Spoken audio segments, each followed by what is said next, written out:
बिस्मिल्लाहिर्रहमानिर्रहीम। अस्सलाम वालेकुम listener and viewers, virtual channel online पर खुशामदीद। आज एक नई लेक्चर के साथ आपकी खिदमत में दोबारा हाजिर है। तो आज का जो हमारा टॉपिक है वो लेआउट्स के अंदर सेल साइज, अलाइनमेंट, डाटा। तो आइए देखते हैं। हमने ऊपर टॉप साइड पे लेआउट पे जाना है। तो इसके अंदर हमारे पास है सेल साइज, अलाइनमेंट, डाटा। एक टेबल हमारे पास यहाँ पे एक डिज़ाइन हुआ है।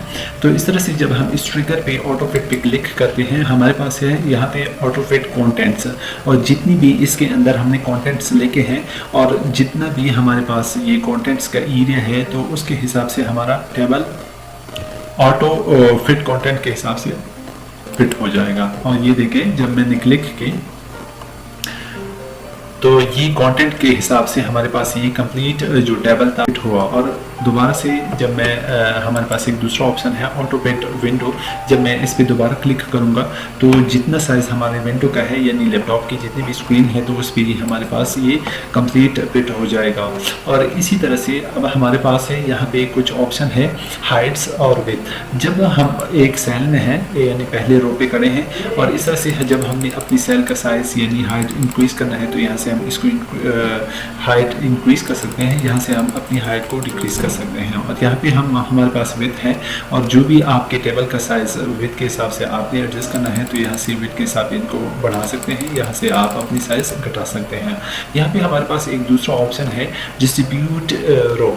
और यहाँ पे हमारे पास ये डिस्ट्रीब्यूट रो क्या है, जब हम हमारी जितनी भी रो है यानी टेबल है, ये डिस्ट्रीब्यूट रो पे जब हम क्लिक करते हैं, तो हमारी और जो रो की साइज़ है वो डिस्ट्रीब्यूटिवली, और जितना भी रो हम यहाँ से अपनी, फॉर एग्जांपल यहाँ से मैं इसको अपनी एक रो है, इसको मैं थोड़ा सा एक रो की साइज़ में डिक्रीज़ कर रहा हूँ।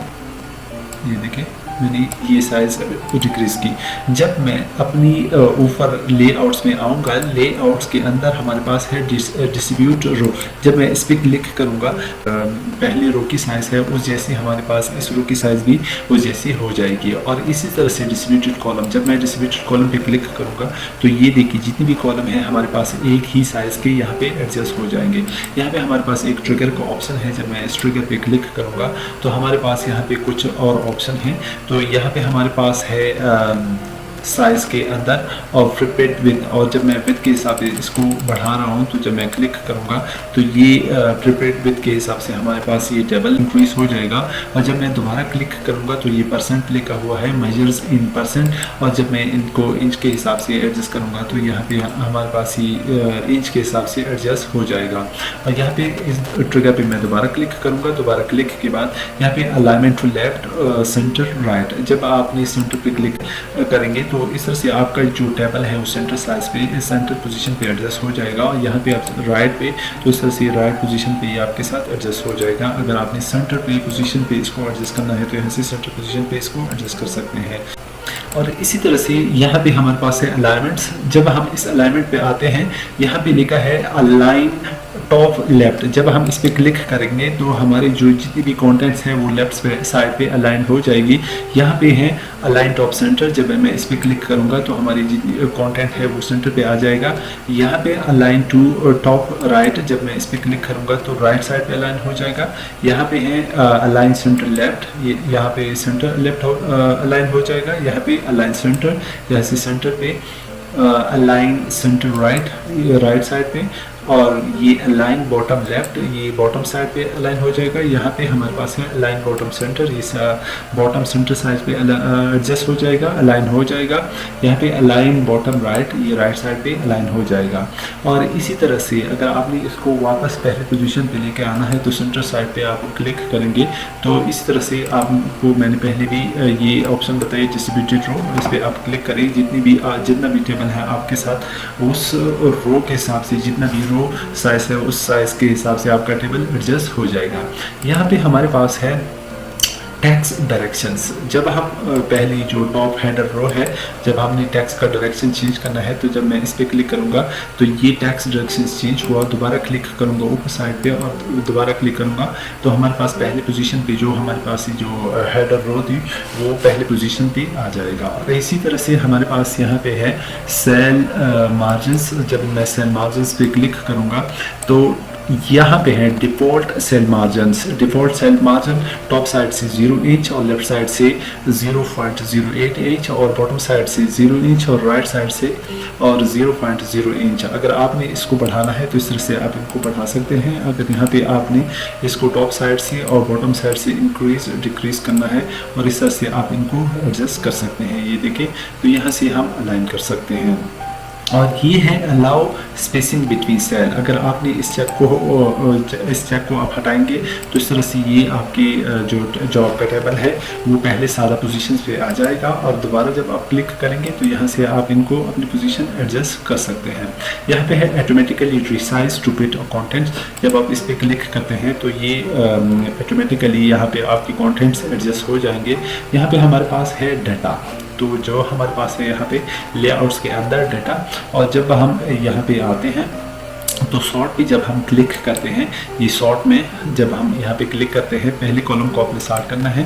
आपके साथ ये 4 कॉलम्स है, जिस कॉलम को आपने सॉर्ट करना है, फॉर एग्जांपल मैंने सेकंड कॉलम को सॉर्ट करना है एक्स के हिसाब से असेंडिंग। और यहाँ पे मैं क्लिक करूँगा तो ये देखिए ए बी और जी के हिसाब से ये असेंडिंग सॉर्ट हुआ। यहाँ पे हमारे पास है रिपीट हेडर रोज। अभी ये ऑफ है, ये ऑन तब होगा जब आप हेडर रो पे क्लिक करेंगे तो ये ऑन हो जाएगा।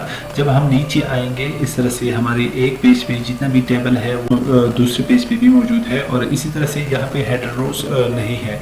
और यहाँ से हम इसको हेडर रोज ऑन जब रखेंगे तो दूसरे पेज पे हमारे पास ये हेडर रोज खुद बहुत एक्टिव हो जाएगा। इसी तरह से जब हम यहाँ पे क्लिक करते हैं, लेआउट पे आते हैं और रिपीट हेडर रो पे जो ही हम क्लिक करते हैं तो नीचे जब हम आते हैं तो ये देखिए हमारे पास ये हेडर रो यहाँ पे अफेयर हो गया। और इसी तरह से जब हम यहाँ से टैब का बटन दबाए रखेंगे और जब हम अपने टेबल को थोड़ा सा एक्सटेंड करेंगे तो इस तरह से जब हम थर्ड पेज में आते हैं तो ये देखिए हमारे पास ये जो हेडर रो थी यहाँ से हमारे पास ये हेडर रो रिपीट हुई। अगर आपने ये हेडर रो ऑफ करना है, किस तरह से ऑफ रखेंगे, यहाँ पे हम यहाँ से हम इसको डिलीट नहीं कर सकते हैं। तो जब हम अपनी पहले पेज पे आते हैं, हमारे यहाँ पे जो हेडर रो है, जब हम इस पे दोबारा क्लिक करते हैं, जब इसको हम ऑफ रखेंगे तो इस तरह से देखिए ये हमारे पास कंप्लीट यहाँ से हेडर रो डिलीट हो गई, यानी ख़त्म हो गई। यहाँ पे हमारे पास ये जो टेबल है, अगर हम यहाँ से जो हमारे पास ऊपर लेफ्ट साइड पे एक प्लस की आइकन है, जब हम इस पर क्लिक करते हैं तो हमारा कंप्लीट टेबल सेलेक्ट हो जाएगा। और कन्वर्ट टू टेक्स्ट जब हम इस पर क्लिक करते हैं तो यहाँ पे एक डायलॉग बॉक्स हमारे पास ओपन हो जाएगी। तो हमारे पास यहाँ पे कुछ ऑप्शन है, सेपरेट टेक्स्ट विद और पैराग्राफ मार्क्स, और यहाँ पे सेपरेट हो जाएगा। यहाँ पे हमारे पास है paragraph marks, tables, comma, others. जब आप अदर यहाँ पे जिस किसी सिंबल के साथ इनको सेपरेट करना चाहें तो जब आप अदर पे क्लिक करते हैं, ये फॉरवर्ड स्लैश मैंने यहाँ पे डाला, तो जब मैं क्लिक करूँगा तो जितना भी डेटा है वो हमारे पास यहाँ पे सेपरेट फॉर्म पे आ जाएगा। और इसी तरह से हमारे साथ डाटा के अंदर फार्मूला है। इस फार्मूले को हम किस तरह से यूज़ कर सकते हैं, जब हमारे पास कुछ एक डाटा पड़ा हुआ है और इसको हमें प्लस करना है।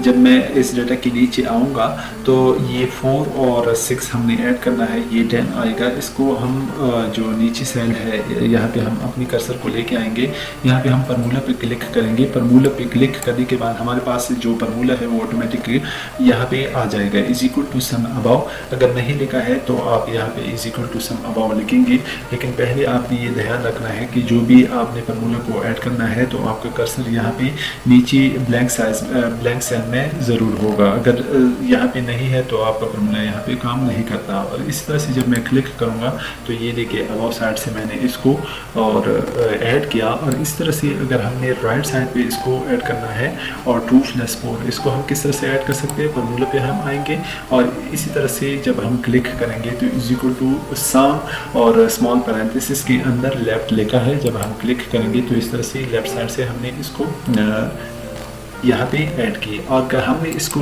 राइट साइड से हमने इसको ऐड करना है, जब आप क्लिक करेंगे तो इज इक्वल टू और यहाँ पे आप लिखे sum small parenthesis right parenthesis close. जब हम क्लिक करेंगे तो ये देखिए और 6 + 5 ये इज इक्वल टू 11 और ये आ गया। इसी तरह से अगर आपने नीचे साइड से इसको ऐड करना है तो यहाँ पे फार्मूला लिखे इज इक्वल टू सम और स्मॉल पैरेंथेसिस बिलो और पैरेंथेसिस क्लोज, और इस तरह से नीचे साइड में आपके साथ ये ऐड हो जाएगा। और यहाँ पे हमारे पास ये लेक्चर इख्तिताम पजीर होता है। अपने बहुत सारी दुआओं में याद रखिएगा और इंशाल्लाह मिलते हैं एक नई लेक्चर के साथ, और तब तक के लिए इजाज़त चाहूँगा। अल्लाह हाफ़िज़।